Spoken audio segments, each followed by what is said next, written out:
tetap semangat untuk menambah wawasan kita, dan pada saat ini sudah ada bersama dengan kita narasumber kita, yaitu datang dari jauh. Kali ini dari Jawa Timur ya.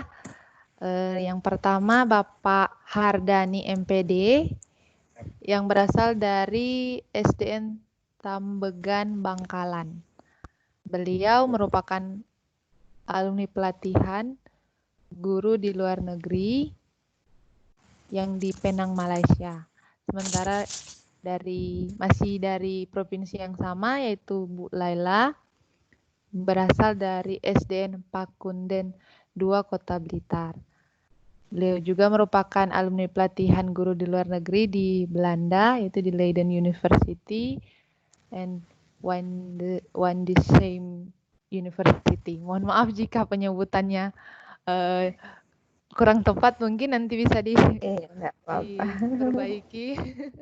oleh Ibu narasumber. Saya mengucapkan selamat datang. Terima kasih atas waktunya mau berbagi bersama kami IGI di Kabupaten Sintang. Semoga kami bisa mendapat hal-hal yang baru bagi kami sebagai guru-guru, dan juga tidak lupa saya mengucapkan selamat datang kepada peserta-peserta yang memberikan waktunya, mungkin sebenarnya adalah waktu beristirahat, tetapi dalam kesibukannya masih menyempatkan waktu untuk bersama-sama mengikuti webinar pada saat ini. Nah, sebelum kita memulai, saya akan menyampaikan tata tertib dalam webinar ini, yaitu yang pertama, menuliskan nama lengkap ketika masuk ke room meeting. Yang kedua, peserta tidak menyalakan mikrofon dan kamera selama webinar berlangsung supaya tidak mengganggu penyampaian materi dari narasumber. Yang ketiga, tidak merekam webinar. Perekaman akan dilakukan oleh panitia. Nanti akan ada, bisa kita lihat di YouTube atau bisa juga melalui yang sudah memiliki akun Guru Abad 21, bisa melihat rekamannya. Yang keempat, menyampaikan pertanyaan melalui fitur chat. Jadi untuk pertanyaan pada hari ini tidak menggunakan mikrofon, tetapi menggunakan fitur chat atau meeting chat, di mana menuliskan nama lengkap, instansi, dan asal sekolah. Dan karena pada saat ini narasumber ada 2, jadi mungkin akan menambahkan kepada siapa pertanyaan yang akan ditujukan, untuk Pak Hardani atau Ibu Laila. Dan yang kelima, peserta yang berhak mendapat e-sertifikat adalah peserta yang mengikuti webinar secara utuh dan mengisi daftar hadir pada link yang disediakan panitia. Nah, sekedar juga tambahan, di mana kalau kita masuk di guruabad21.id /webinar, di situ dikatakan juga di link daftar hadir, peserta wajib mengunggah 3 screenshot sebagai bukti bahwa mengikuti webinar. Jadi selain mengisi daftar hadir, untuk webinar pada saat ini diminta untuk screenshot, mengunggah screenshot, yaitu 3 sebagai bukti mengikuti webinar. Nah, sebelum kita masuk ke pemaparan materi, kita akan mendengarkan sambutan dulu dari Bapak Ketua IGI Kabupaten Sintang. Saya sebut dengan hormat Pak Nuryanto, SPD, untuk memberikan sambutan sebelum kita mulai. Dipersilahkan kepada Pak Nuryanto. Assalamualaikum warahmatullahi wabarakatuh. Selamat malam, salam sejahtera Bapak Ibu semuanya.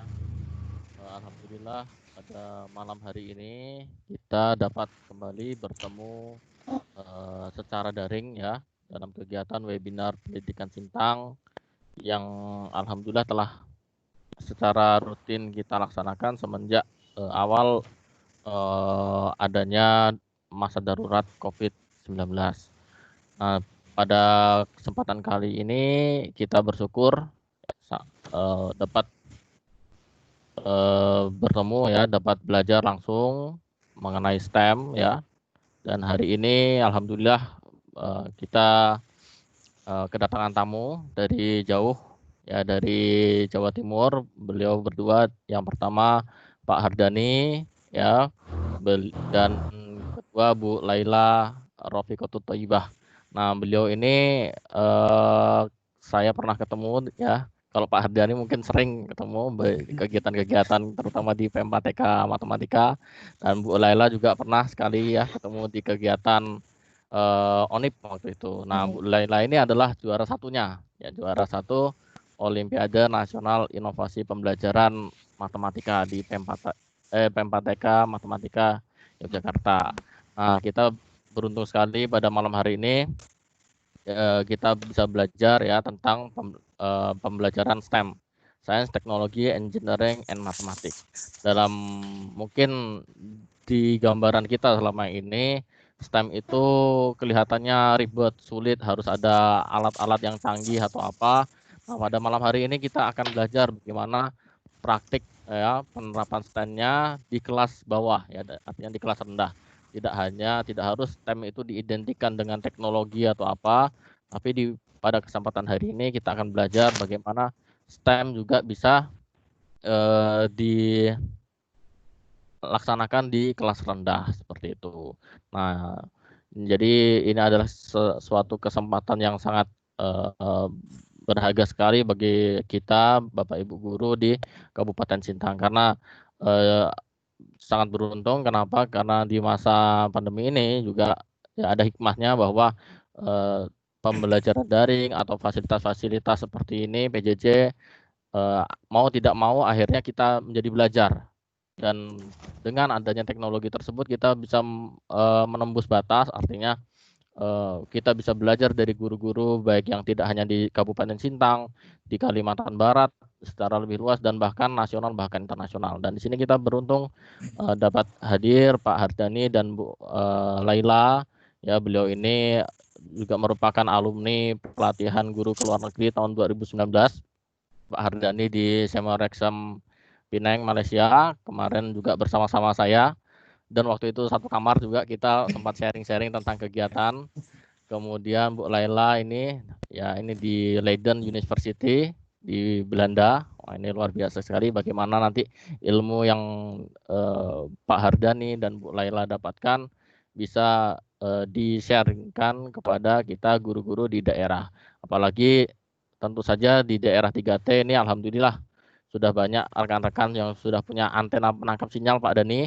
Jadi walaupun tidak terjangkau oleh tower BTS, ya, dengan adanya penangkap sinyal ini bisa mengikuti webinar pada malam hari ini. Ini adalah suatu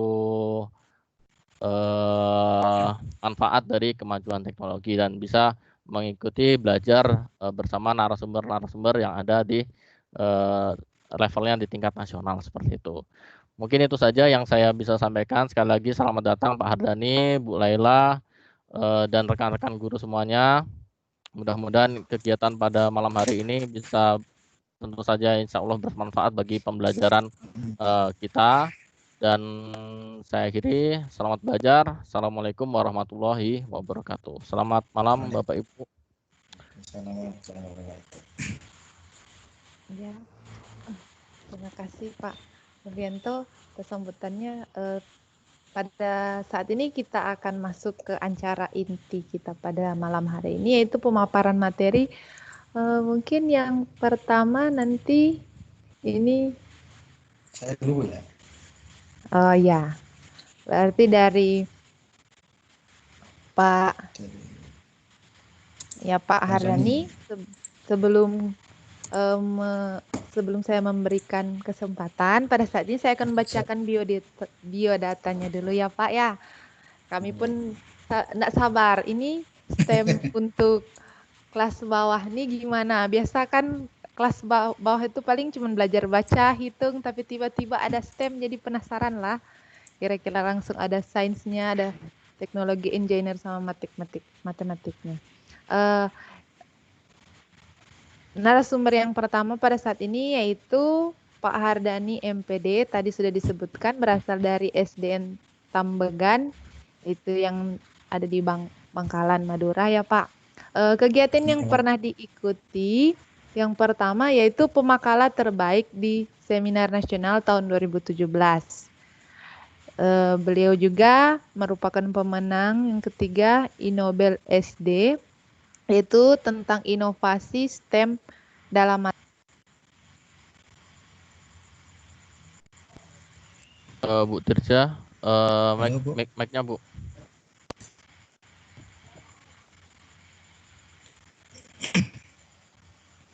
Halo. Halo Bu Tirja. ya, halo. Oke. Oh iya. Oh, udah termute kah ini? Iya. Ya, jadi Pak Hardani ini berasal dari SDN Tambegan, yaitu kegiatan yang pernah diikuti pemakalah terbaik di Semnas 2017. Yang kedua yaitu pemenang ketiga Inobel SD, yaitu tentang inovasi STEM dalam matematika. Beliau juga mendapatkan juara 1 di Guru Berprestasi SD Kecamatan tahun 2014, juara ketiga pada tahun 2016, dan juara pertama tingkat kabupaten di tahun 2018. Beliau juga merupakan peserta training course dari Meo Reksa Malaysia tahun 2019 dan finalis di ONIP 2019 dan 2018, finalis Inobel di tahun 2018 dan tahun 2019, dan yang terakhir penulis buku inovasi dan puisi. Jadi sangat merupakan salah satu sesuatu yang berharga bagi kami jika bersedia untuk bersama-sama membagi ilmu bagi kami guru-guru di Sintang.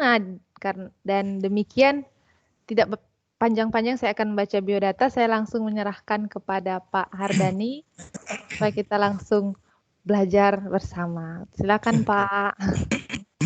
Terima kasih Ibu atas waktunya. Suara saya bisa dengar? Agak putus-putus sih. Ya, halo. Halo. Iya. Masih bisa didengar, Bu? Oke, Pak. Bisa didengar jelas, Bu? Halo. Halo, Halo? Pak. Agak putus-putus, Pak. Bisa Coba. didengar jelas? Masih putus-putus, Mas? Oke, sudah jelas, Pak. Oke, baik. Selamat malam. Bismillahirrahmanirrahim. Selamat malam Bapak Ibu yang saya hormati. Assalamualaikum warahmatullahi wabarakatuh. Salam sejahtera bagi kita semua. Perkenalkan, saya Hardani, saya salah satu guru di SDN Tambegan, Arusbaya, Bangkalan, Jawa Timur. Nah, pada kesempatan kali ini saya ingin berbagi tentang bagaimana merancang praktek STEM di SD kelas awal.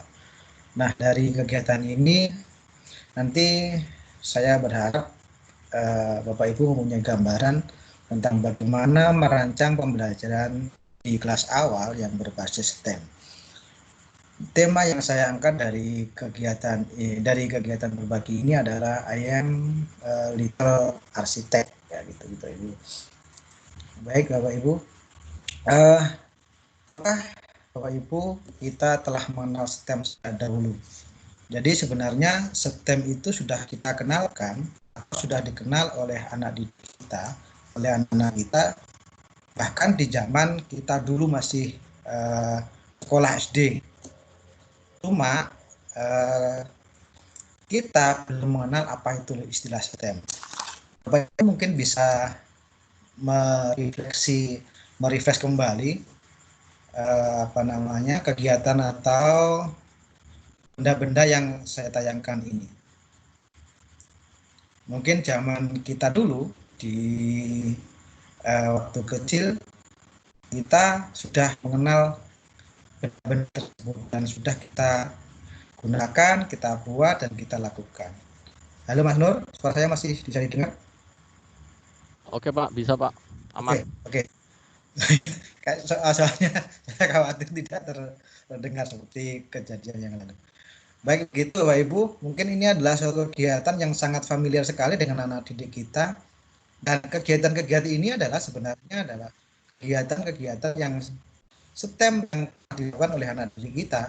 Cuma kadangkala ini yang dianggap sebagai suatu kegiatan biasa. Padahal di dalam prosesnya anak didik kita sudah menggunakan sains dan matematika, bahkan engineering dan teknologi di dalamnya sebelum STEM itu hadir di Indonesia. Ini sebenarnya luar biasanya anak didik kita dibandingkan dengan anak didik di luar negeri sana. Kita lebih mengenal terlebih dahulu, cuma istilahnya saja yang belum nyampe duluan gitu Bapak Ibu.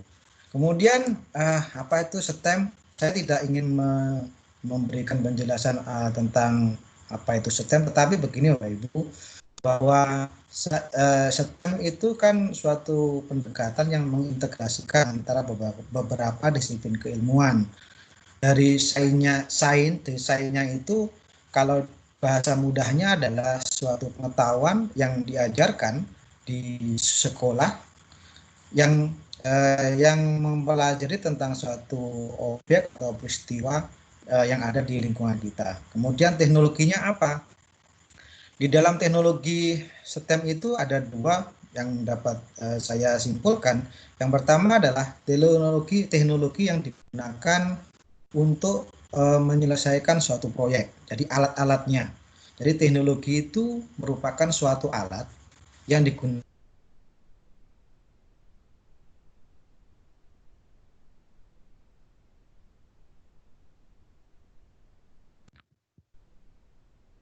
Halo, Pak Dani, hilang sinyal, Pak.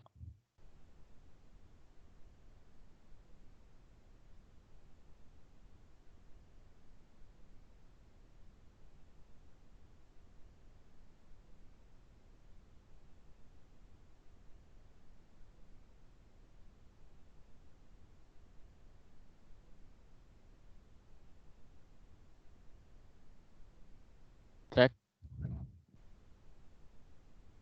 Iya, halo Pak. Kayaknya putus ya Pak Fardani. Iya. Kita tunggu sebentar ya. Saya WA juga centang satu ini. Mungkin mati lampu atau gimana di sana.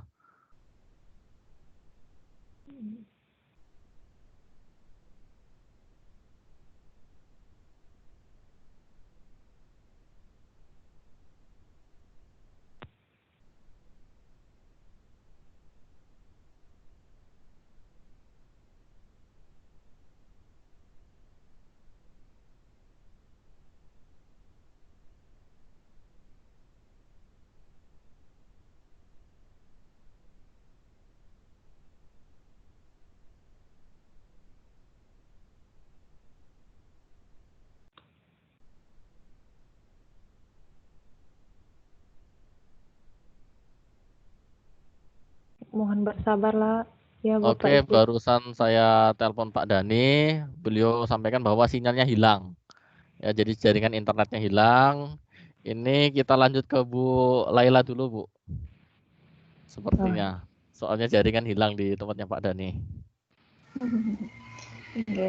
Ya berarti mungkin untuk Ibu.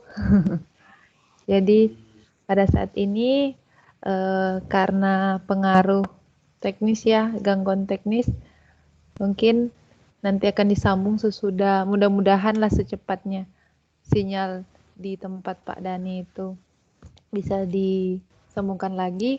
Kita akan berarti lanjut ke Ibu Laila ya. Sebelum Ibu memaparkan materi, mohon izin saya bacakan biodatanya dulu ya Bu. Iya, silakan.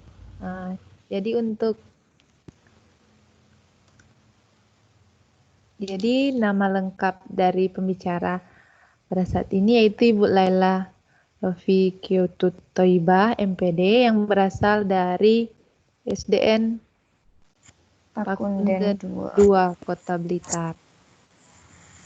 Nah, beliau memiliki banyak juga prestasi yang sangat senang kami bisa menyambut Ibu untuk menjadi narasumber pada malam hari ini, yaitu pada tahun 2016 peraih nilai uji kompetensi guru tertinggi sekota Blitar jenjang SD kelas awal pada tahun 2017, yaitu merupakan finalis Olimpiade Guru Nasional. Di tahun 2018 merupakan juara 3 Lomba Inovasi Pembelajaran Nasional Jenjang SD, dan masih di tahun yang sama merupakan juara 1 Olimpiade Nasional Inovasi Pembelajaran Matematika, dan pada tahun 2019 merupakan peserta Short Course Training Program for Excellent Primary School and Junior Teachers from Indonesia di Leiden University dan Windesheim University Belanda. Nah, beliau merupakan guru pada saat ini seperti yang tadi di SDN Pakunden 2 Kota Blitar, dan tahun 2016 juga merupakan narasumber nasional, fasilitator dan pengampu program guru pembelajaran jenjang guru SD kelas awal oleh Dirjen GTK, dan pada tahun 2017 sampai 2018 merupakan narasumber nasional dan fasilitator program pengembangan keprofesian berkelanjutan jenjang SD kelas awal oleh Dirjen GTK.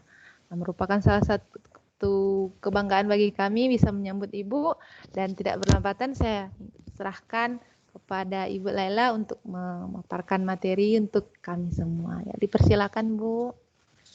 Baik, terima kasih Ibu perkenalannya.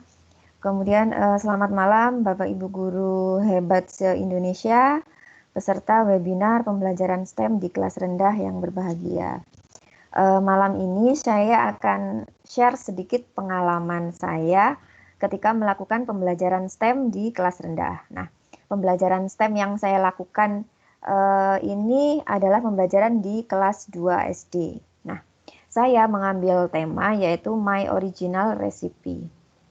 Nah, hal yang pertama kali saya lakukan sebelum saya melakukan pembelajaran STEM di kelas rendah ini adalah yang pertama saya harus melakukan analisis terhadap kompetensi-kompetensi dasar di kelas 2 SD.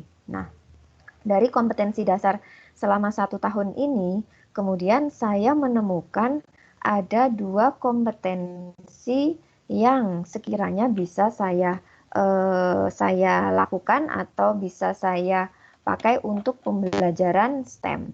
Nah, kompetensi yang pertama ada di tema 2. Di tema 2, dan kompetensi berikutnya, kompetensi yang kedua itu ada di tema 6. Seperti kita ketahui bersama bahwa untuk di kelas rendah, pembelajaran sains itu untuk muatan sains tidak sama dengan di kelas tinggi. Karena di kelas rendah muatan sains ini menyatu atau ada di dalam muatan bahasa Indonesia. Begitu.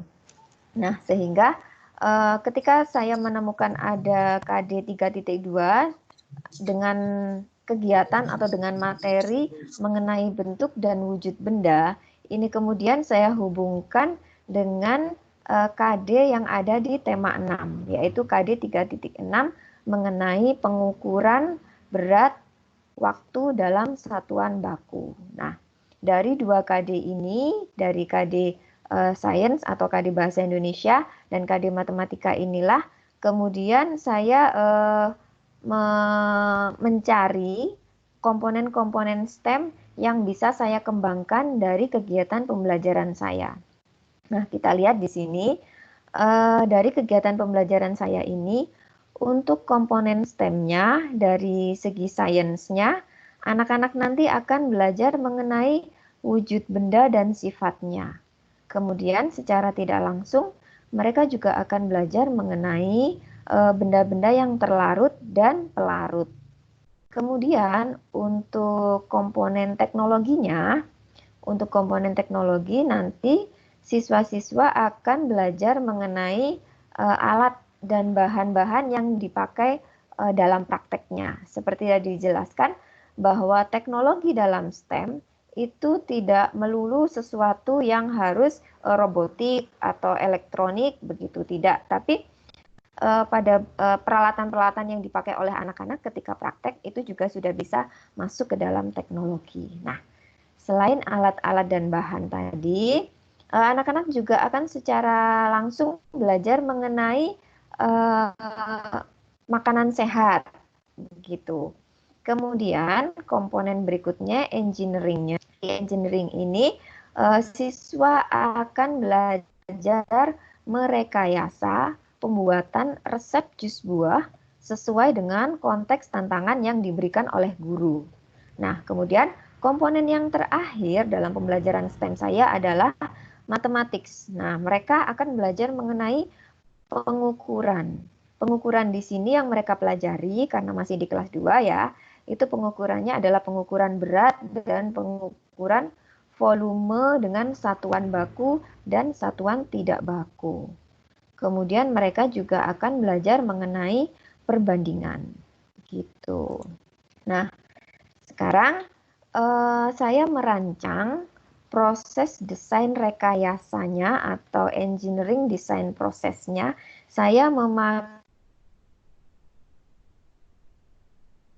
dari identifikasi masalah, kemudian siswa melakukan tukar pikiran, lalu desain, membangun atau membuat model, terus melakukan uji coba atau tes, lalu setelah itu siswa melakukan desain ulang atau revisi, dan terakhir mereka akan berbagi solusi dan komunikasi.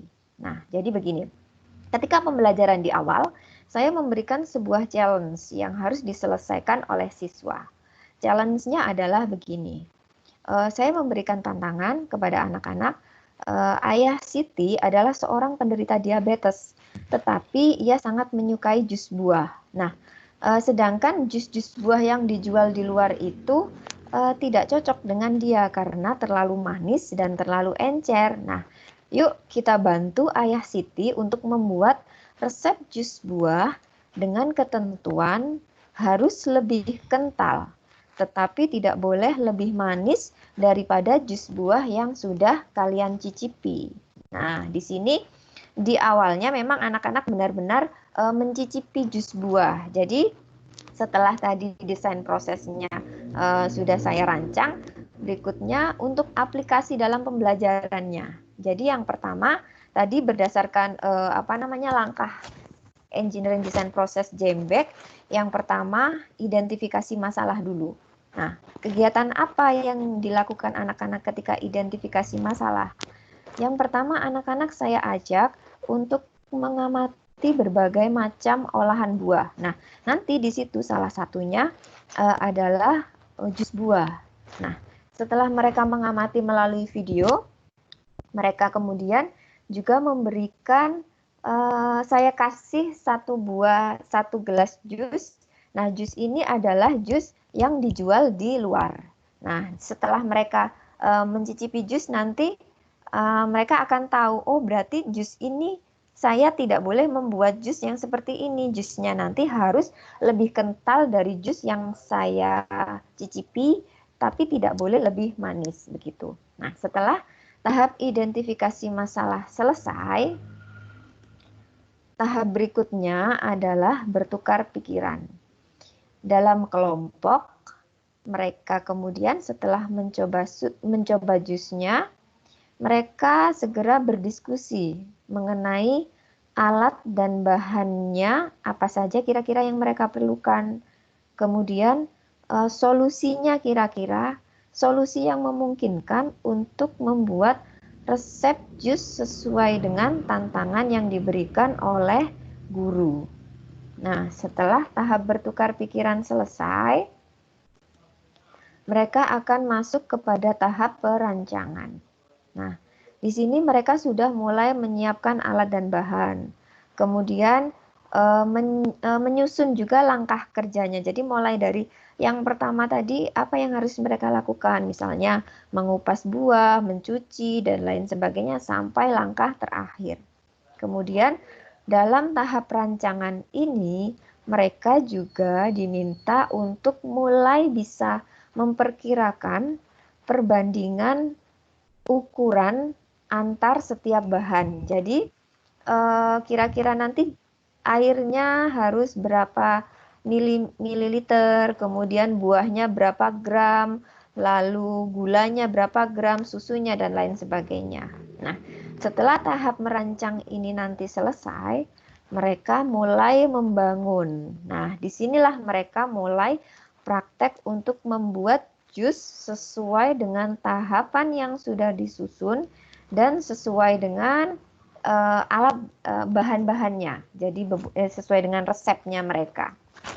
Nah, tetapi tetap dalam tahap membangun ini harus sesuai dengan standar yang diberikan oleh guru. Jadi jus harus sesuai dengan jus buah yang diberikan oleh guru, tidak boleh terlalu manis dan harus lebih kental.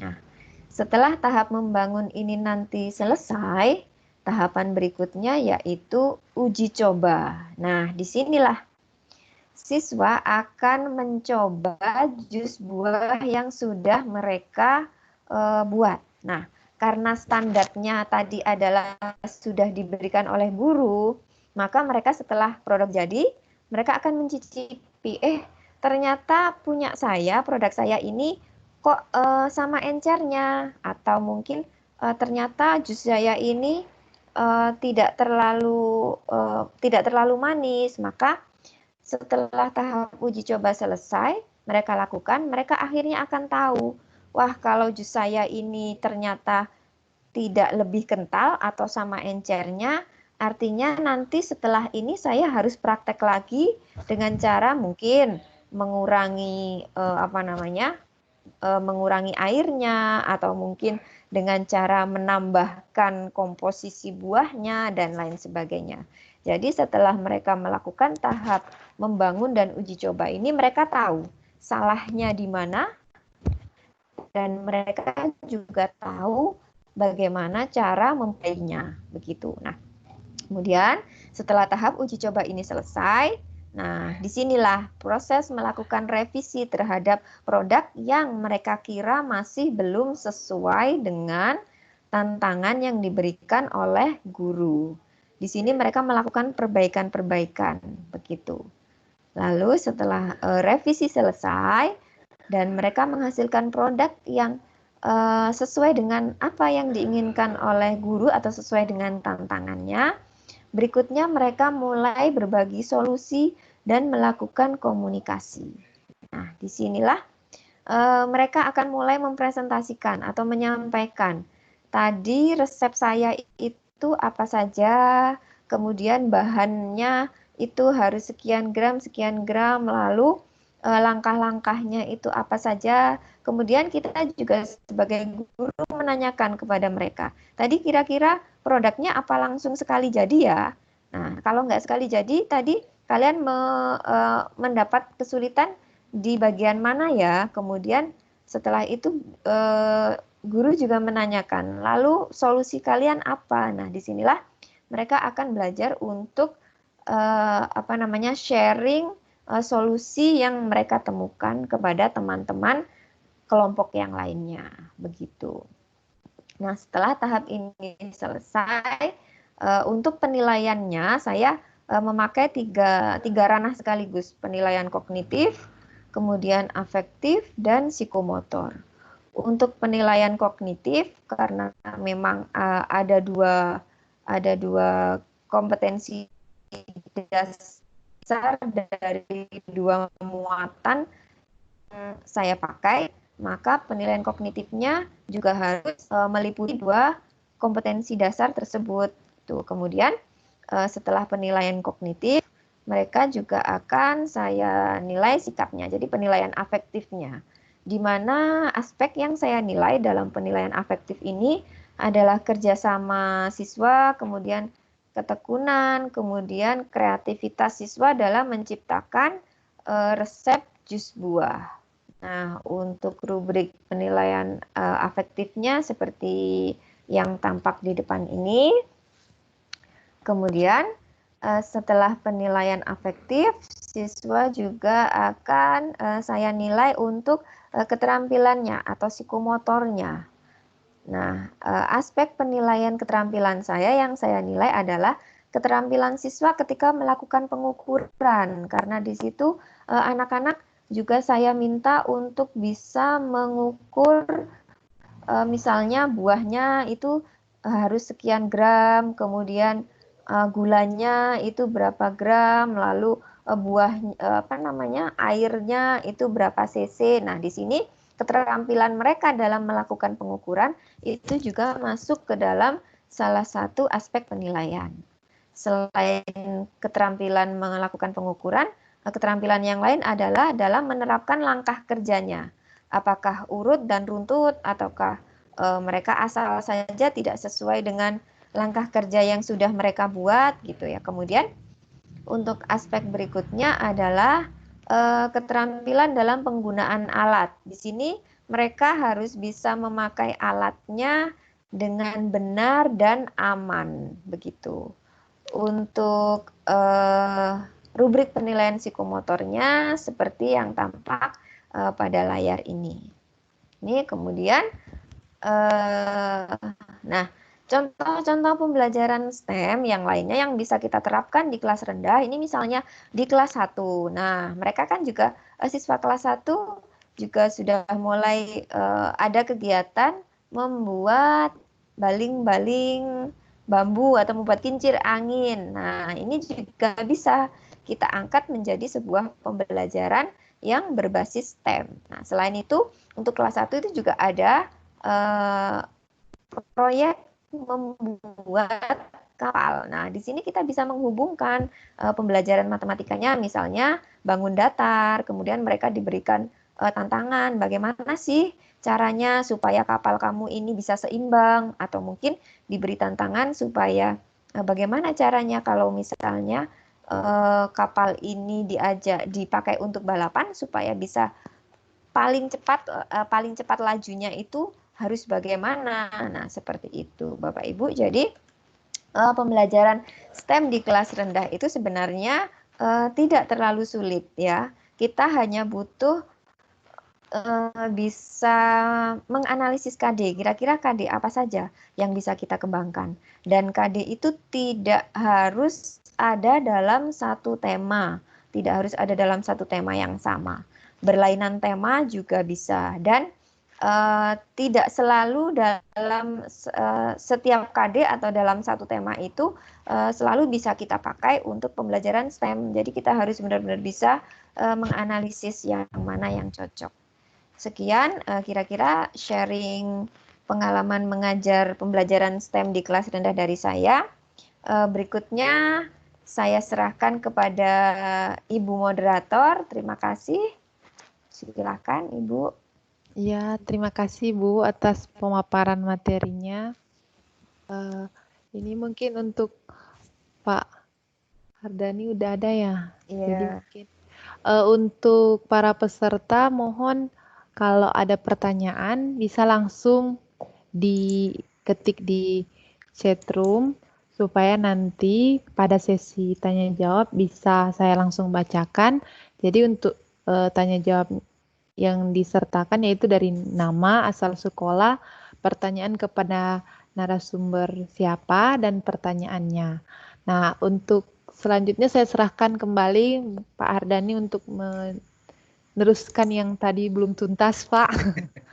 Iya, mohon maaf Bapak Ibu moderator, Bapak Ibu semuanya, karena kendala hujan sehingga sinyalnya agak hilang ini. Bukan agak hilang. Menghilang total. Ya, dipersilakan iya, Pak. saya coba lagi.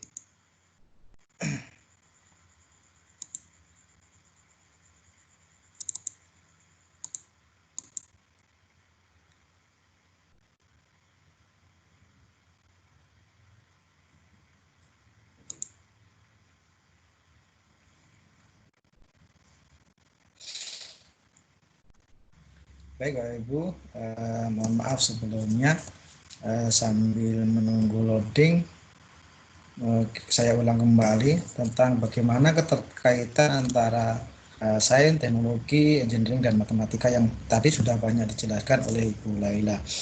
Jadi bahasa mudahnya adalah dalam membuat perencanaan berbasis STEM adalah kita harus menentukan proyeknya terlebih dahulu. Itu bahasa mudahnya Bapak Ibu. Kita mau tentukan proyeknya seperti apa. Kemudian kalau sudah, langkah selanjutnya adalah menghubungkan antara sains dan matematikanya. Ada enggak hubungan antara sains dan matematika itu? Kadangkala, seringkali beberapa yang sudah dilakukan adalah keterkaitan antara sains dan matematikanya itu tidak ada di dalam suatu proyek. Jadi intinya adalah dalam pembelajaran berbasis STEM itu memang benar ada keterkaitan antara sains dan matematika di dalam proyek itu sendiri, sehingga itu akan menjadikan STEM sebuah suatu integrasi. Jika tidak, yang terjadi adalah nanti STEM-nya itu akan menjadi STEM. Oke, lihat. Halo? Iya, iya Halo? Pak. Ya kelihatan Bu? Masih belum. Mungkin loading. Slide-nya belum kelihatan. Iya, dari yang saya. ini sudah yang ini. Dari Halo? saya belum. Sudah belum ya Bu? Iya, mungkin bisa apa ya? Matikan kamera Bapak lah mungkin supaya Oke, agak ringan. oke siap Bu. Sudah Bu? Sudah kelihatan? Tunggu Pak, masih sementara ini. Anda mulai. Belum ya? Belum. Sudah. Ya, sudah Bu. Silakan. Iya. Oke. Jadi keterkaitan antara sains dan matematikanya itu jelas. Di dalam suatu proyek itu ada sains dan matematika. Karena beberapa versi menyebutkan STEM itu ada yang bersifat STEM silo atau berdiri sendiri, kemudian tertanam dan terintegrasi. Yang diharapkan adalah STEM yang terintegrasi sehingga semuanya itu saling mengintegrasikan satu sama lain. Nah, di dalam STEM itu apakah cirinya? Cirinya adalah kita harus mengetahui dan memahami apa yang disebut sebagai desain rekayasa. Banyak sekali desain rekayasa yang dikemukakan oleh para ahli, tetapi yang direkomendasikan untuk di sekolah dasar itu ada 5 tahapan. Yang pertama adalah AS, kemudian imagine, kemudian plan, kemudian create dan improve. Pada tahap AS, imagine dan sampai dengan improve itu merupakan suatu siklus yang tidak ketemu awalnya di mana dan akhirnya di mana. Artinya setiap tahapan ini bisa berubah-ubah, bisa berbeda-beda.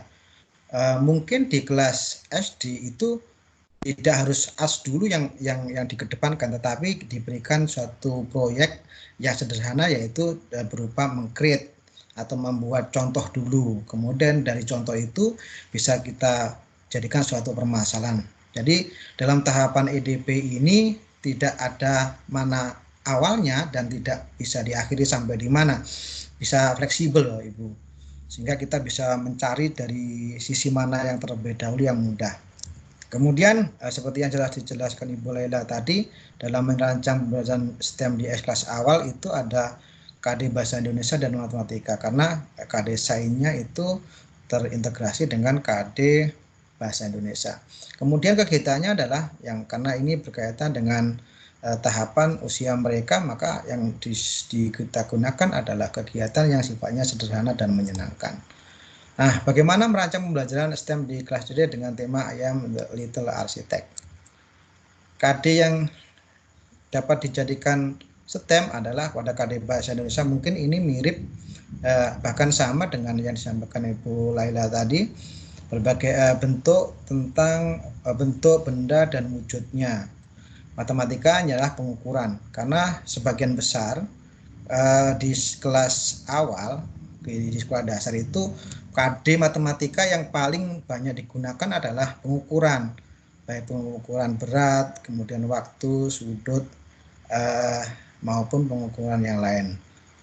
Kemudian dari ini nanti yang saya harapkan adalah dari proyek I am Little Architect nanti akan menghubungkan antara bagaimana bentuk benda itu berkaitan dengan beratnya, bagaimana itu akan saling mengikat atau menghubungkan dalam suatu proyeknya nanti. apa yang harus dilakukan dalam membuat STEM? Yang pertama adalah membuat RPP-nya, Bapak Ibu. Kita buat RPP-nya yang kita buat tadi, dan sintaknya jangan lupa. Ini sintaknya dari mana kita bisa melihat, mau dari create, sintak pakai apa, IDP-nya siapa, dan seterusnya. Kemudian jangan lupa setelah kita membuat lesson plan, kita membuat tantangan. Tantangan ini berisi tentang bisa berupa tata cara penggunaan atau cara-cara proyek awal, kemudian bisa dibuat oleh deskripsi yang tadi sudah dijelaskan oleh Bu Laila tentang membuat jus. Kemudian harus di situ di dalam lembar tantangan ini harus ada tantangan atau kriteria, karena tantangan dan kriteria ini nanti yang akan menuju kepada suatu engineering atau desain rekayasanya. Jadi desain rekayasa nanti akan didasarkan kepada tantangan yang telah diberikan kepada guru. Kemudian di lembar tantangan ini juga ada alat dan bahan yang digunakan dalam kegiatan proyek ini. Alat dan bahan ini bisa disediakan oleh guru, tetapi bisa juga disediakan sendiri oleh siswa. Kemudian yang berikutnya adalah hasil di dalam lembar tantangan ini adalah hasil yang ingin dicapai. Apa yang ingin dicapai dalam kegiatan pembelajaran tadi. Dan yang langkah selanjutnya adalah langkah kegiatan proyek. Bapak Ibu jangan lupa bahwa dalam kegiatan STEM itu adalah memerlukan waktu yang sangat lama dibandingkan dengan pembelajaran seperti biasa. Oleh karena itu kita harus membutuhkan namanya checklist kelihatan. Guru harus memiliki ini. Artinya adalah guru harus bisa memastikan sampai di mana dan proyek itu benar-benar dilakukan sesuai dengan tahapan. Sehingga waktu yang akan digunakan, yang telah dijadwalkan itu sesuai. Jangan sampai nanti kegiatan STEM ini akan berlarut, akan menjadi melebar menjadi beberapa hari. Sehingga checklist kegiatan ini perlu. Kemudian berikutnya adalah membuat instrumen. Sudah pasti dalam suatu RPP atau lesson plan kita membuat instrumen berupa tes atau observasi. Nah, bagaimana tadi proyeknya dalam I am a little architect tadi? Proyeknya adalah membuat candi dari batu. Ini mungkin Bapak Ibu di daerah yang tidak ada internetnya ataupun yang belum mengenal teknologi, kita bisa menggunakan barang-barang atau benda-benda yang ada di sekitar kita. Misalnya seperti ini tadi. Saya akan membuat, tantangannya adalah membuat candi batu, ya, candi yang disusun dari batu-batu. Ini bisa kita lakukan kalau saya tadi mengawali dengan meng-create, kita akan memberikan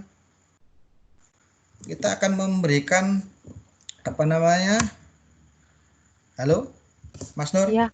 Bu, jalan PPT saya jalan, Ibu? Tidak. Sekarang masih, oh ya sudah Bu ya. Iya. Oke, saya ginikan aja, kelihatan Ibu ya? Iya, kelihatan. Oke, ini adalah kegiatan proyeknya adalah membuat candi batu. Ini nanti bahannya bisa dimodifikasi dari bahan apapun yang ada di sekitar kita. Tujuannya adalah mereka bisa menghubungkan antara bentuk, kemudian bisa keseimbangan, akan berdampak pada berat, dan nanti akan merekayasa bagaimana susunan batu itu sendiri. Dari tahapan STEM yang bisa diambil adalah dengan meng-create terlebih dahulu. Anak-anak diminta untuk membuat candi atau menyusun batu-batu itu. Nah, contohnya. Untuk pembelajaran daring, kita bisa menggunakan tutorial, Bapak Ibu.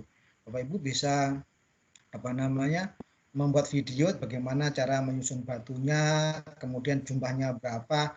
Nah, dari candi ini, kemudian kita bisa mengkaitkan dengan candi batu yang sebenarnya. Kita inginkan ada mengkaitannya dengan konteks kehidupan nyata. Nah, ini Bapak Ibu bisa menggunakan tutorial seperti ini, atau Bapak Ibu juga bisa menggunakan lembar kerja. Jadi, kalau pembelajaran daring ini bisa pakai WA atau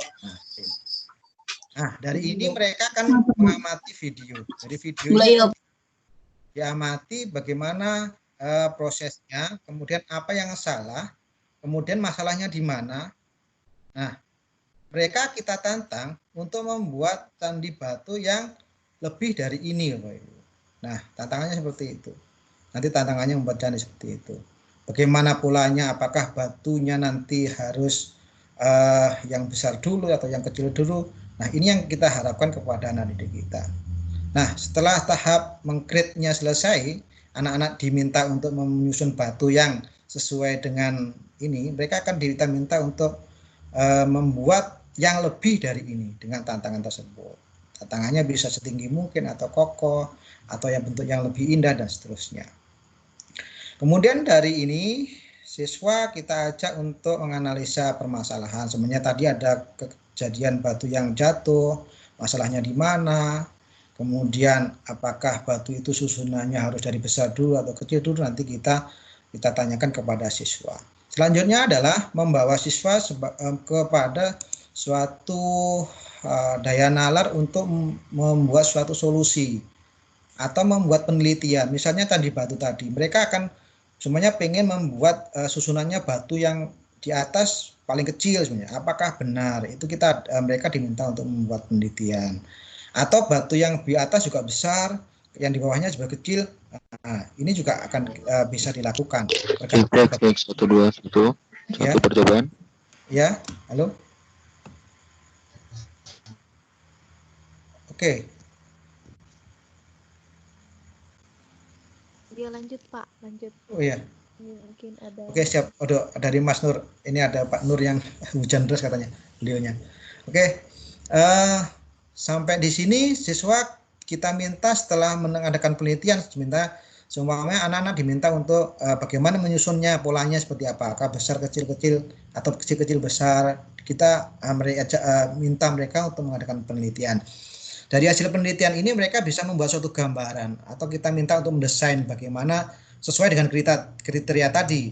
Di sini ada tinggi, kokoh dan kuat apabila diuji, kemudian indah. Nah, keindahan nanti akan kita tentukan. Bagaimana kerumitannya, semakin rumit, semakin membentuk suatu menjadi suatu susunan yang indah, ini nilainya nanti akan menjadi lebih tinggi. Nah, dari Imagine ini kemudian siswa diminta rancangan tadi bisa lebih dari satu. Nah, Bapak Ibu, bisa lebih satu. Kemudian di plan-nya mereka diminta untuk menentukan pilihan yang terbaik semuanya, yang kira-kira mau digunakan untuk proyeknya tadi berdasarkan dari penelitian. Nah, selain itu mereka juga diminta untuk menentukan alatnya apa, kemudian bahannya apa. Kita minta untuk mereka menentukan jumlahnya. Batu besarnya berapa, batu kecilnya, ini didasarkan pada desain mereka yang mereka buat. Dari ini kemudian mereka kita minta untuk meng-create-nya. Jadi bagaimana mereka meng-create. Disinilah mereka nanti akan menghubungkan antara sains, kemudian matematika, kemudian desain rekayasanya, dan sains teknologinya. Apakah mereka harus menggunakan selotip agar lebih kuat untuk menjadi lebih tinggi, kemudian bagaimana menyusunnya. Inilah proses sains teknologinya. Dan jangan lupa di kegiatan setelah meng-create ini harus diujikan.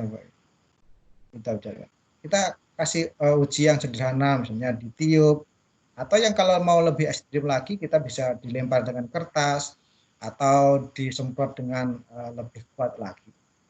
Nah, disinilah tahap create-nya.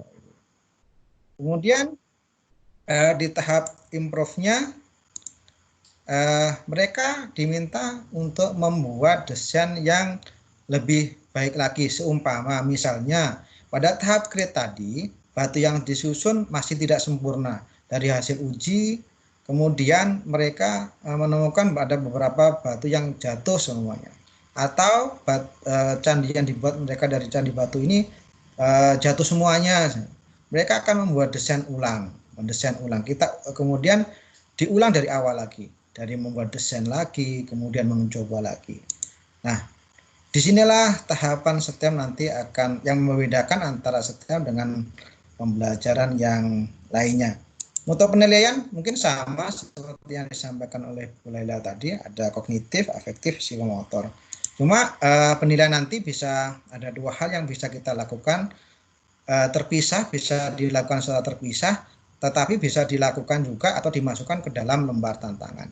Penilaian ini usahakan Bapak Ibu bersifat open-ended, ya, artinya jawaban bisa bermacam-macam. Ini karena didasarkan pada pengalaman mereka. Jadi bukan pada penilaian yang sifatnya pilihan ganda atau pilihan-pilihan yang tidak mengajak mereka untuk berpikir kritis. Misalnya seperti ini. Ini akan menghubungkan, kalau bisa ya saling menghubungkan tadi antara bentuk, kemudian bagaimana keseimbangannya, kemudian bagaimana pengaruhnya, adakah pengaruh berat terhadap keseimbangan batu, kemudian bagaimana susunan beratnya, kemudian apakah pengaruh permukaan ini berkaitan bentuknya, apakah permukaan yang lonjong, kemudian yang pipih itu berpengaruh kepada ketinggian batu.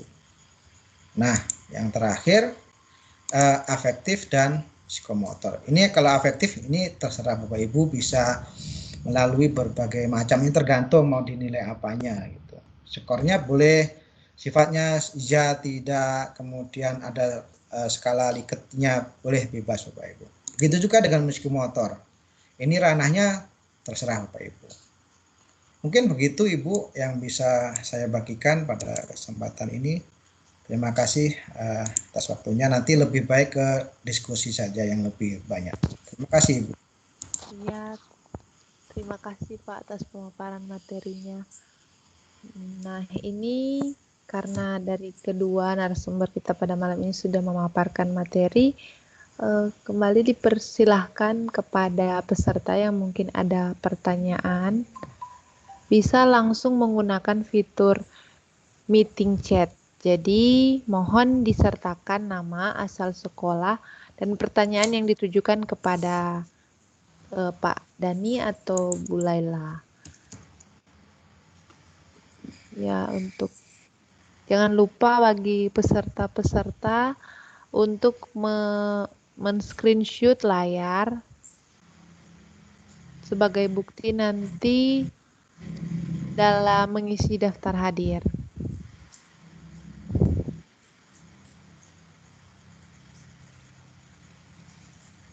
Masih ditunggu karena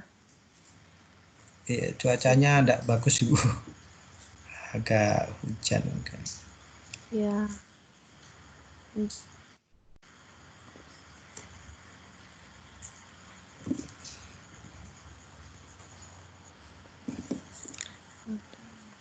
Kayaknya belum ada pertanyaan dari peserta ini ya, Bu ya. Iya. Saya Mungkin lihat ini karena terlalu jelas penjelasannya ya. Atau Jangan, enggak usahlah pakai atau Pak.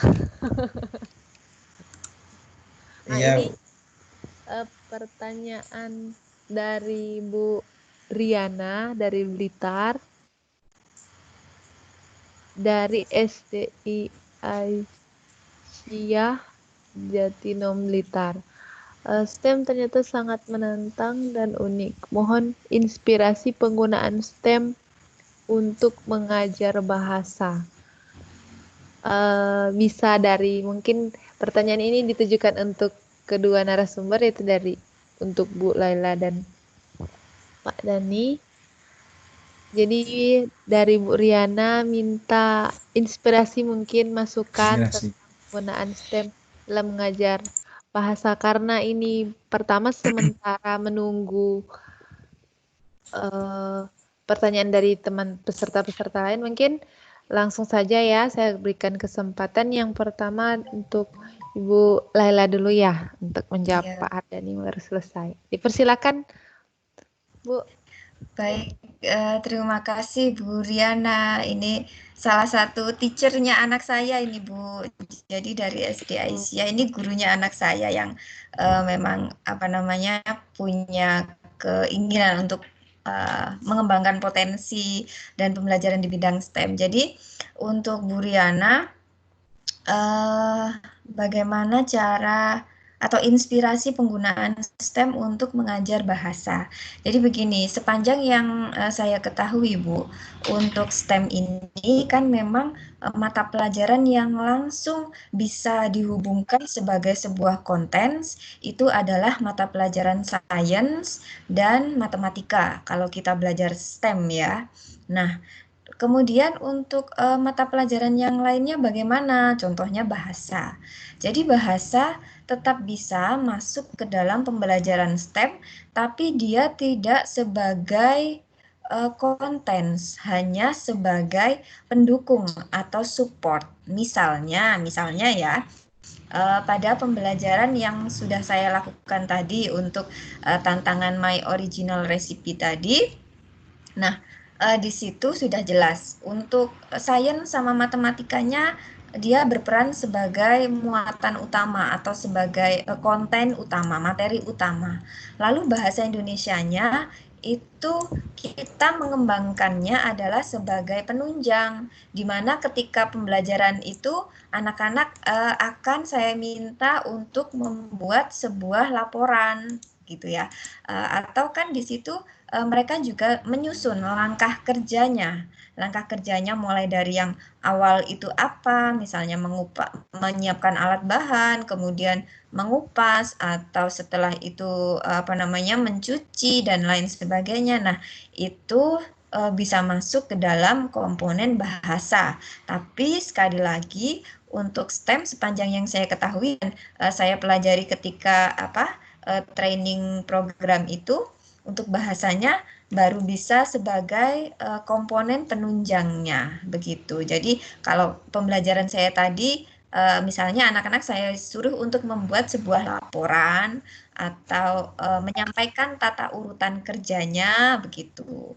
Untuk mata pelajaran sosial atau bahasa Inggris itu juga bisa, tapi hanya sebagai penunjang, bukan konten utamanya. Begitu. Itu yang saya pelajari ketika training program di Leiden University. Begitu Bu Tirza. Iya, terima kasih Silakan. Bu. Dipersilakan untuk Pak Ardani untuk memberikan tambahan untuk Bu Tiana. Iya Bapak Ibu, di dalam STEM itu sebenarnya semua bidang mata pelajaran bisa menggunakannya. Bahkan guru olahraga pun sebenarnya bisa menggunakan pendekatan ini, karena ini sifatnya adalah pendekatan. Sehingga dari sudut manakah para guru itu akan mengambil bagiannya. Misalnya kalau guru bahasa Indonesia berarti dari bahasa Indonesia. Guru IPS-nya nanti pada kajian ilmu sosialnya. Kalau guru olahraga juga seperti itu. Seperti tadi di kelas 2 tadi ada KD PJOK tentang melakukan gerak lokomotor. Gerak lokomotor itu materinya adalah gerakan melempar gitu. Mereka dengan posisi yang berbeda. Itu dimasukkan pada tahap pengujian. Gitu. Nanti apakah lemparannya dalam bentuk berdiri, kemudian tangannya bagaimana, itu akan mempengaruhi atau akan bisa disematkan di situ.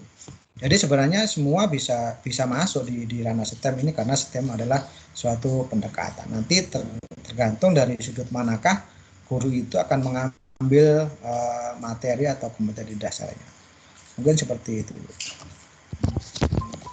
Iya, terima kasih Pak Dani. Ini ada lagi pertanyaan dari Bu Rusiana, dari sekolah yang sama ya dengan Bu Riana. Ketika pembelajaran STEM berlangsung, ada siswa atau kelompok yang sampai batas waktu ditentukan berhasil menyelesaikan. Jadi pertanyaan dari Bu Rusiana, bagaimana, apa yang harus dilakukan guru jika tantangannya itu melebihi waktu yang ditentukan, dan sampai sejauh mana campur tangan dari guru dalam hal tersebut. Itu dari Bu Rusiana. Ya, saya rasa karena baru satu, langsung saja saya serahkan Kali ini saya serahkan kepada Pak Dani yang terlebih dahulu. Oke. Gantianlah ya Terima Pak. kasih, terima kasih Bu Rosiana.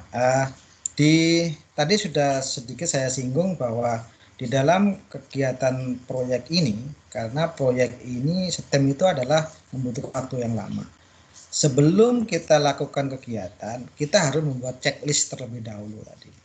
Jadi checklist itu tahapannya tadi harus jelas. Nah, jika ada tahapan yang belum, semuanya tadi ada tahapan di awal mengidentifikasi masalah, kemudian itu belum tercapai, berarti guru akan mendatangi mereka, karena guru dalam STEM ini sifatnya adalah memfasilitasi, kemudian campur tangannya ya hanya seperti itu, keliling memastikan proyeknya tadi sudah sesuai dengan tahapan yang telah dibuat oleh guru. Nah, saran saya sebelum proyek ini atau kajian STEM ini diajarkan kepada siswa atau kita gunakan kepada siswa, maka guru harus mencoba terlebih dahulu. Nah, dari kegiatan mencoba ini akan ditemukan istilahnya masalahnya seperti apa nanti kalau terjadi seperti ini, nanti guru sudah punya suatu suatu resep suatu hal-hal yang dapat dilaksanakan. Sebenarnya kesulitan dalam menganalisa masalah apa yang menjadi masalah kelompok A dalam menganalisa masalah apakah kurang jelas, maka guru harus menyiapkan video masalah, atau kita buatkan suatu pertanyaan-pertanyaan yang dapat merangsang mereka untuk ke arah itu. Jadi sebelum step ini dilaksanakan, guru harus terlebih dahulu membuat atau melaksanakan terlebih dahulu sebagai suatu uji coba. Karena pada dasarnya STEM itu bisa kita lakukan atau bisa dilakukan sebagai suatu metode pengembangan. Itu Bu, terima kasih. Mungkin Bu Laila bisa menambahkan. Iya, dari Bu Laila mungkin ada. Iya Bu, sama sih. Jadi memang jika ada yang sudah saya laksanakan ketika ada siswa yang kelompok yang kira-kira kesulitan sehingga tidak sesuai dengan target atau harapan kita sebagai guru, maka kita harus memang mengarahkan supaya harapannya mereka ini tidak merasa gagal. Jadi tidak merasa gagal dalam challenge-nya. Walaupun challenge itu nanti tetap pada siswa-siswa tertentu tetap harus sesuai dengan dibimbing oleh guru. Tapi yang harus kita jaga adalah ini tadi, perasaan atau rasa siswa bahwa dia berhasil menyelesaikan challenge-nya walaupun challenge itu dibimbing oleh guru. Jadi dia tidak merasa gagal sehingga senang dengan pembelajaran STEM secara tidak langsung, mereka senang, dan ketika esok kita ajak untuk pembelajaran berbasis STEM lagi tidak menimbulkan sebuah keengganan untuk mereka begitu. Jadi sama sih, tetap guru juga harus memberikan didampingi untuk siswa-siswa tertentu begitu. Oh iya, terima kasih Pak Bu. Yang berarti memang perasaan siswa juga harus kita jaga ya. Iya, Jangan betul. ada yang sensitif mungkin di saat mereka rasa gagal. Karena namanya masih anak-anak yang kelas bawah. Iya, betul. Ya, ini ada pertanyaan dari Bu Yeni, Mas Ni Astuti. Mungkin agak berbeda karena di Sintang kan rata-rata kami memang kalau di Jawa mungkin untuk anak yang masuk kelas 1 udah wajib ya Bu tahu baca dan tahu huruf lah minimal kan. Ini mungkin ada tambahan atau ada ide-ide baru mungkin jika STEM itu dilakukan di kelas awal, yaitu kelas 1. Karena rata-rata kan masih baru belajar mengenal huruf, baru mulai membaca, atau baru mengenal angka-angka. Ya, dipersilakan. Monggo Bu, silakan Bu. Saya? Ibu dulu, Bu Ya, Laila Bu, dulu. Baik, untuk pembelajaran STEM mungkinkah dilaksanakan di kelas awal yang rata-rata siswanya baru mungkin belum lancar membaca dan belum lancar menulis begitu ya, yang saya tangkap seperti itu.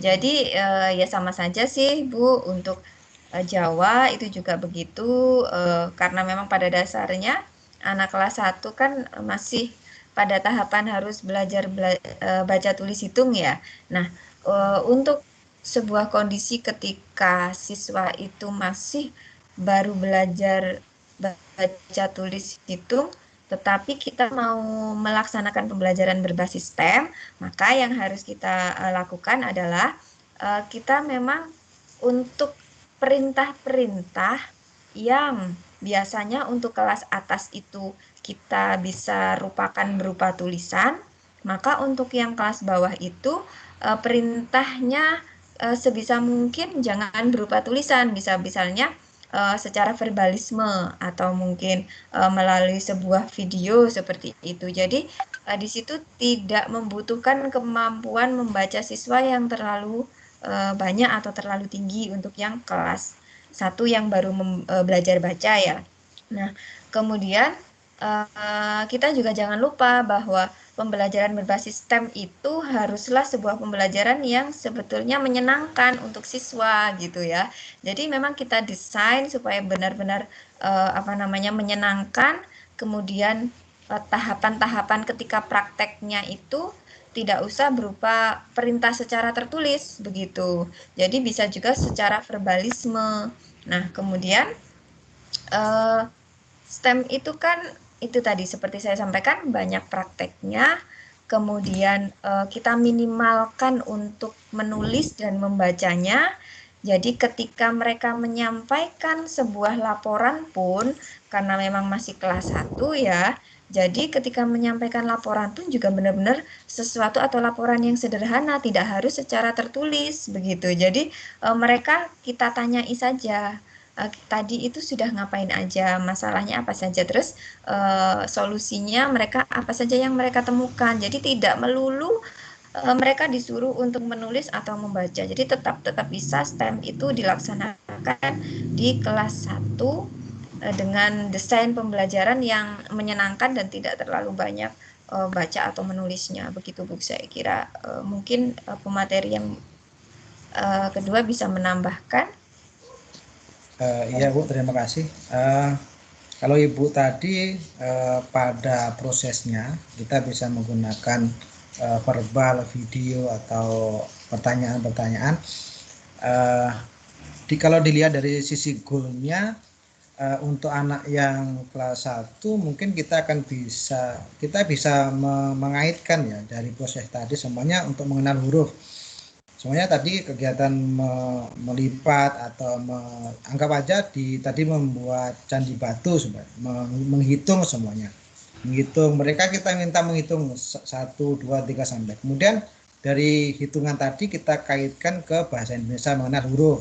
Nah, huruf A, B, kemudian kita buat medianya, atau kalau sudah mengenal huruf tetapi tidak bisa masih belum bisa lancar membaca, kita bisa meminta mereka untuk menyebutkan satu secara bersama-sama. Misalnya di batu, hasil menghitung batu tadi ada 5 semuanya.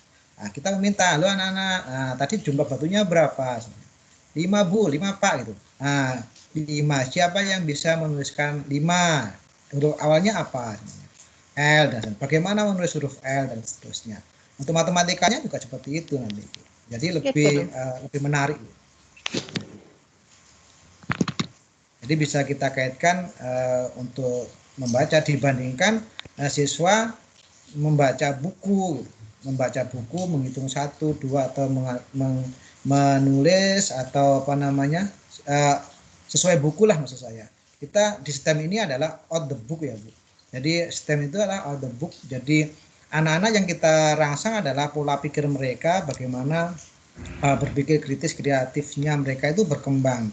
Nah, untuk baca tulisnya kita bisa mengaitkannya seperti tadi. Mungkin seperti itu Bu. Ya, terima kasih atas jawabannya untuk para narasumber. Jadi sebenarnya STEM itu bisa diaplikasikan di kelas mana saja ya Pak, tapi Iya. tinggal dari desain dari Ya, gurunya.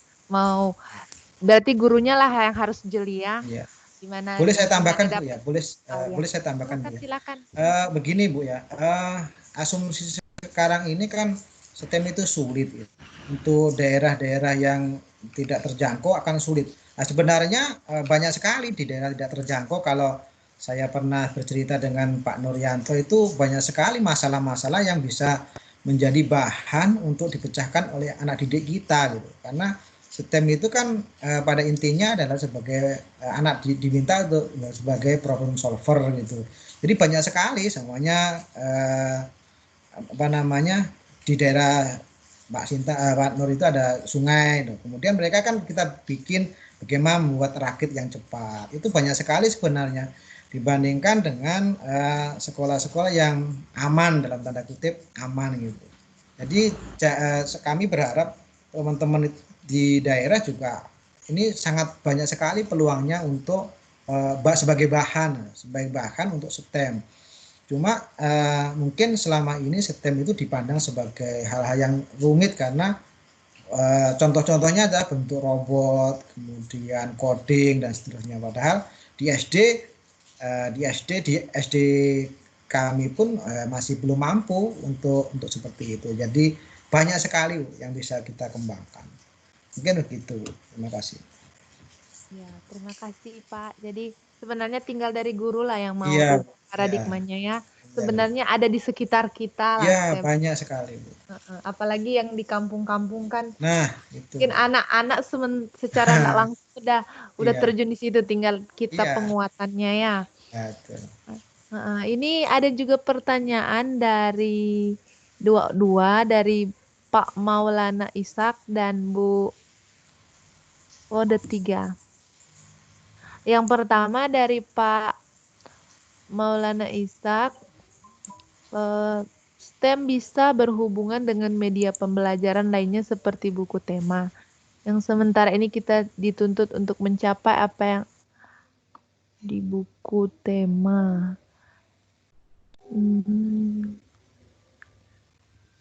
Maksudnya nih tidak, misalnya dalam penyediaan soal UAS dari GUS yang notabene tidak semua sekolah tidak menerapkan. Maksudnya, mungkin dari Pak Maulana nih, apakah ini STEM ini bisa dihubungkan dengan media pembelajaran, dengan buku-buku tema yang sudah ada.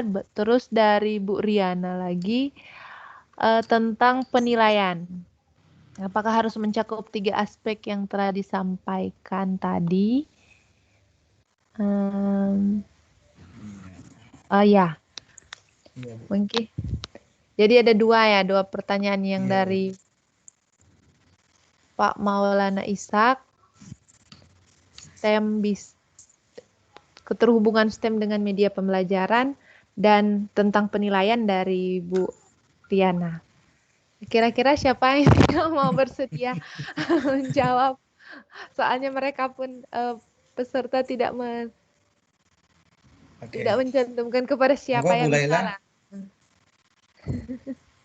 Saya menjawab pertanyaan yang mana ya? Yang ibu-ibu aja ya? Ya, nanya Bu Riana. Dari Bu Riana, ya, tentang penilaian.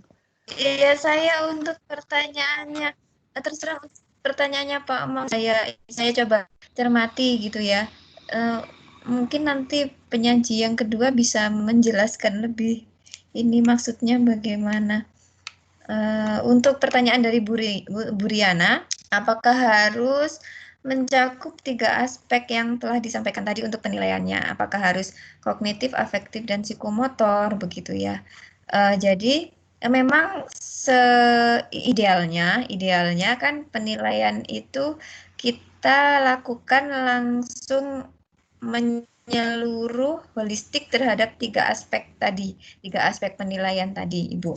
Jadi langsung bisa kognitifnya kita nilai, afektif dan psikomotornya kita nilai sekaligus. Tetapi jika memang pada sebuah kondisi itu guru tidak bisa melaksanakan 3 penilaian ini secara sekaligus.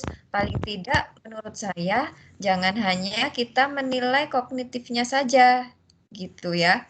Artinya misalnya bisanya kognitif sama afektif itu silakan, tapi jangan sampai kita hanya menilai kognitifnya saja sebab pembelajaran berbasis STEM ini kalau menurut saya harus punya karakteristik atau beda dengan pembelajaran yang lainnya. Ketika kita melakukan pembelajaran berbasis STEM tapi penilaiannya hanya penilaian kognitif, maka tidak akan memiliki impact yang terlalu signifikan terhadap anak-anak begitu. Itu menurut saya sih. Jadi lebih baik memang ketiganya, tetapi jika tidak bisa dilaksanakan ketiganya, jangan sampai hanya kognitif saja. Begitu Ibu. Terima kasih. Untuk pertanyaan berikutnya saya serahkan kepada penyaji yang kedua. Oke, terima kasih Pak Maulana Ishak. Ini teman saya kalau tidak salah ini dari Bangkalan. Begini Pak Maulana Ishak. Kalau kita apa yang ditanyakan itu adalah ini secara prosedural ya. Kita selama ini mengajar itu didasarkan pada buku karena selama ini ya kita ngajarnya berdasarkan buku gitu. Semua yang ada di buku itu kita ajarkan sama persis gitu. Oleh karena itu kita harus merubah pola pikir kita. Karena seperti yang saya sampaikan tadi bahwa STEM itu adalah berbasis masalah nyata. Masalah dalam kehidupan sehari dan di buku itu masih sangat terbatas. Bahkan buku dengan beda penerbit pun sudut pandangnya juga berbeda. Oleh karena itu kita mengacunya pada KD. Kita kembangkan pada KD-nya, kemudian kita arahkan kepada kegiatan STEM kita. Jadi kalau saya menyarankan ya buku itu hanya sebagai acuan, arahnya goalnya ke situ. Buku guru semuanya. Kita acuannya buku guru sebagai KKG, KD-nya. Kemudian berkaitan dengan penyediaan soal UAS dari Buslah. Nah, biasanya ujian ulangan itu kan ada yang dikoordinir oleh Buslah dan sebagainya. Oleh karena itu, kita harus tanamkan kepada teman-teman bahwa dalam membuat soal kita tidak hanya berorientasi pada soal-soal yang yang low order thinking ya, yang kita harus berubah itu karena sampai saat ini pun kami juga masih ada menemukan beberapa yang soal-soal itu masih soal-soal bersifat hafalan begitu Pak Maulana. Jadi kita harus out the book untuk STEM ini. Kita boleh menggunakan buku tema, tetapi kita hanya mengacu pada KD-nya saja seperti itu. Kemudian yang untuk Bu Riana, ya di dalam kurikulum 2013 yang diharapkan ya itu tadi, cuma bagaimana guru itu mampu tidak jika menilai ketiganya gitu. Atau kan di situ ada penilaian observasi itu bisa yang sangat mudah berupa centang, kemudian ya mungkin bisa untuk ketiganya tetapi aspek atau indikatornya dikurangi seperti itu. Kemudian kalau nanti gurunya sudah bisa memanajemennya manajemen waktunya dengan baik atau bisa mengelola dengan baik, kita bisa tambahkan indikatornya. Mungkin seperti itu, Bu. Lihat. Dari Bu Lela sudah? Ada lagi yang ditambahkan? Sudah ya. Ini berhubung waktu ya, kita ambil pertanyaan yang terakhir ya dari Jawa Tengah nih, dari Ibu Lia. Bertanya kepada Ibu Laila. Bagaimana cara menerapkan pembelajaran STEM pada level bawah ini ketika dilaksanakan pada PJJ di masa sekarang ini dengan keterbatasan kontak dengan peserta didik? Terima kasih. Ya, langsung saya serahkan ke Bu Laila. Baik, terima kasih Bu Imalia pertanyaannya. Jadi memang yang saya pakai sebagai pembelajaran tadi adalah contoh pembelajaran yang saya laksanakan ketika kondisi normal. Nah, sekarang kan kondisinya pandemi, bagaimana begitu ya. Jadi ketika kondisi normal, di mana siswa bisa berkolaborasi dengan teman, bisa bekerja sama dengan teman, maka ketika pembelajaran di masa pandemi ini, kolaborasinya bisa kita ganti dengan kolaborasi bersama dengan orang tua. Gitu. Jadi nanti orang tua yang memang kita libatkan sebagai partner kita. Begitu. Jadi seperti tadi misalnya untuk JUS tadi ya. Jadi nanti contohnya saja orang tua kita minta untuk ikut menilai apakah JUS yang sudah dibuat oleh siswa ini sesuai dengan kriterianya begitu. Dan kalau tadi jusnya itu ketika kondisi normal jusnya adalah jus yang saya beli di luar di penjual jus buah begitu. Nah, ketika masa pandemi ini misalnya jusnya adalah jus yang sudah kita beli, jus yang ada mereknya yang sudah kita beli, misalnya kayak buah Vita seperti itu. Nah, itu kan standar sama di semua tempat ya. Nah, itu nanti yang ikut membantu untuk menilainya adalah orang tua begitu. Jadi ketika masa pandemi ini kontaknya kita bisanya membangun kerjasamanya dengan orang tua begitu. Terima kasih. Ya, terima kasih atas jawabannya. Ini Pak Nuryanto nih karena entah di Merakai masih hujan atau gimana. Apa namanya? Oh, itu. Sudah masih ada. Sudah reda hujannya. Jadi sampai jam 9 kita Pak ya. Oke, itu kemudian sepertinya sudah malam. Nanti Ya. kita lanjut di kesempatan berikutnya, insya Allah ada lagi. Siap. Jadi demikian webinar pada saat ini. Mungkin saya akan memberikan kesempatan lagi untuk narasumber memberikan closing statement-nya. Dipersilakan. Saya dulu ya. Oke. Baik. Closing statement-nya dari saya bahwa pembelajaran STEM itu sebenarnya mudah sekali ya. Untuk di kelas bawah pun mudah. Kita hanya butuh untuk mengaitkan dengan kontekstual atau konteks nyata masalah sehari-hari yang ada di sekitar siswa. Itu yang pertama. Kemudian jangan lupa juga engineering design prosesnya itu adalah bagian yang paling penting dalam STEM. Jadi siswa merekayasa, menguji coba dan merevisi ini menurut saya adalah nyawanya STEM. Jadi kita tidak hanya sekedar menghubungkan antara mata pelajaran IPA dengan matematika saja, tidak, tapi juga harus di situ ada rekayasa, proses rekayasa yang dilakukan oleh siswa, uji coba dan revisi. Begitu dari saya. Terima kasih Bu Tirza. Iya. Silakan Pak Dani. Oke, dari saya dalam melaksanakan, kalau kita berbicara STEM berarti kita berbicara inovasi. Selain berbicara inovasi, kita berbicara tentang berpikir kritis dan kreatif. Dalam STEM itu kuncinya adalah engineering design proses dan produk. Produk ini bisa berupa produk fisik maupun produk non fisik. Kemudian STEM itu tidak terletak pada guru tetapi pada proses siswa. Untuk di kelas awal adalah kita bisa mencari proyeknya dulu seperti apa atau kegiatan-kegiatan sehari-hari yang tadi sudah saya gambarkan, membuat kincir angin dan sebagainya yang bisa dimasukkan. Kemudian kita bisa cari kajiannya. Sehingga STEM ini akan menyenangkan bagi anak didik kita.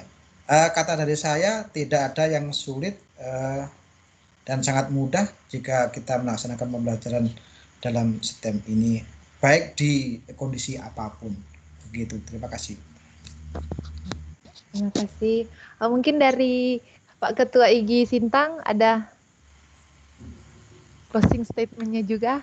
Dipersilakan Pak. Oke, baik Bu. Terima kasih Pak Hardani dan Bu Laila telah berbagi ilmu yang sangat bermanfaat sekali bagi dalam kegiatan kita pada malam hari ini tentang pembelajaran STEM di kelas rendah. Nah, ini menjadi suatu terobosan bagi kita semua, khususnya bagi guru-guru di Kabupaten Sintang, di mana kita pada hari ini mendapatkan pencerahan ya bahwa STEM itu tidak identik selalu dengan yang dikaitkan dengan robot, dengan teknologi, dikaitkan dengan industri 4.0 harus begini dan berkaitan dengan IT. Bahwa kita di daerah 3T pun justru punya potensi yang luar biasa besar untuk menggali STEM tersebut dan dikaitkan dengan kearifan lokal yang biasanya telah dilakukan oleh anak-anak didik kita selama ini. Dan tentu saja ke depan sepertinya saya akan dan Pak Dani tertarik juga ini nanti bagaimana kita buat dibuat seperti diklat atau apa tentang STEM ini, karena saya lihat negara tetangga kita ya di Malaysia ini kok sepertinya serius sekali tentang STEM ini, bahkan mereka sampai buat yang namanya ada pusat STEM negara. Nah, ini yang belum kelihatan di Indonesia seperti itu. Nah, kita coba nanti sepertinya kita bisa kolaborasi dengan Dinas Pendidikan Kabupaten Sintang, Pak Dani. Nanti kita diskusilah gimana nanti konsep ke depannya. Oke, sekali lagi saya ucapkan terima kasih pada Pak Hardani, Bu Laila telah mau berbagi ilmu pengalamannya yang sangat luar biasa sekali pada malam hari ini. Mudah-mudahan ke depan kita dapat berjumpa lagi di kesempatan selanjutnya. Dan untuk Bapak Ibu guru peserta, jangan lupa untuk mengisi daftar hadirnya. Nanti insya Allah malam ini akan langsung saya kirimkan sertifikat kehadirannya. Kemudian untuk Jumat malam ya tanggal 14 Agustus pas bertepatan dengan Hari Pramuka, kita akan mengadakan webinar lagi tentang penerapan pramuka dalam kurikulum 2013 bersama Pak Didin Hapirudin, salah satu pelatih pramuka di Kabupaten Sintang. Mungkin itu yang bisa saya sampaikan, Bapak Ibu guru. Saya akhiri. Assalamualaikum warahmatullahi wabarakatuh. Waalaikumsalam warahmatullahi wabarakatuh. Mohon maaf Bapak Ibu, mohon maaf semuanya. Terima kasih.